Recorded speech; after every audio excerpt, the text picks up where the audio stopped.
খবর 24 সাথে আপনাকে স্বাগত। নতুন নতুন খবর জানার জন্য আমাদের চ্যানেলে চোখ রাখুন।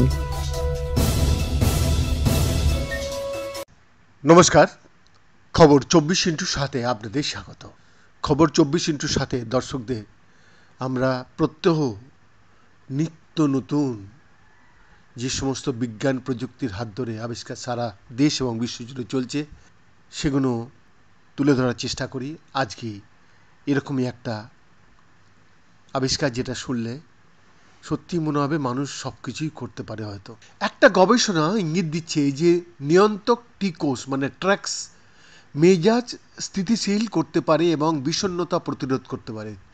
তাদের হ্রাস অ্যালঝাইমার মডেলগুলিতে উদ্বেগ এবং জ্ঞানীয় সমস্যাগুলির সাথে যুক্ত। দর্শক দেখুন, নিয়ন্ত্রণ টি কোষ, নিয়ন্ত্রণ টি কোষ শরীরের ইমিউন সিস্টেমের ওয়ার্ক হর্স হিসেবে পরিচিত। এছাড়াও মেজাজ স্থিতিশীল করতে ভূমিকা পালন করতে পারে। একটি গবেষণা পরামর্শ দেওয়া হয়েছে ট্রান্সক্রিপশন ফ্যাক্টর ফরকেট বক্স বা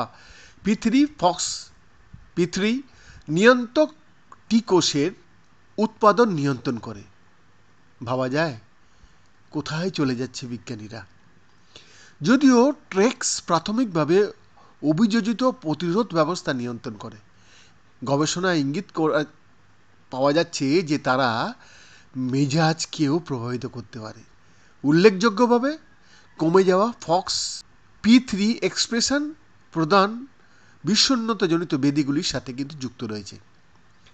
গিউলু মারিয়া প্যাশনেটি এবং সহকর্মীরা ল্যাবে ইঁদুরের একটি লাইন পরীক্ষা করেছেন যার ট্রেকগুলি ইঁদুরের মধ্যে হতাশা এবং উদ্বেগ পরিমাপ করার জন্য ডিজাইন করা। স্ট্যান্ডার্ড কাজগুলিতে সাময়িকভাবে হ্রাস করা যেতে পারে। ট্রেক ক্ষয়প্রাপ্ত ইঁদুরগুলি অন্ধকারে যখন লুকিয়ে থাকার সম্ভাবনা বেশি ছিল, তখন দেখা গেছে যে স্ব-সংরক্ষণের কাজগুলি আরও সহজে ছেড়ে দিয়েছিল তারা।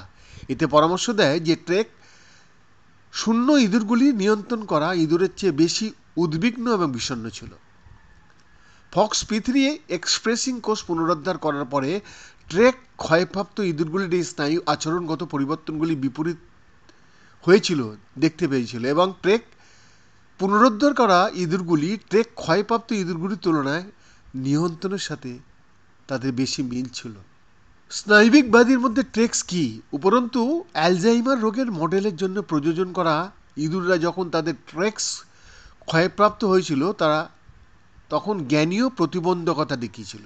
তাই বিজ্ঞানীরা মনে করছেন যে ট্রেক হ্রাস পেরিফেরাল ইমিউন কোষের বিস্তার ঘটায়, যার মধ্যে কিছু রক্ত মস্তিষ্কের বাধা অতিক্রম করে মস্তিষ্কে প্রবেশ করতে পারে এবং হিপোক্যাম্পাস গঠনে প্রদাহজনক প্রতিক্রিয়া সৃষ্টি করতে পারে।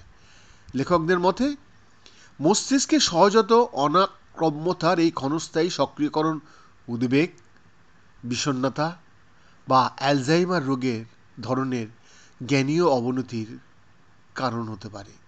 বৈদ্যনাথ দাসের রিপোর্ট, খবর 24/7।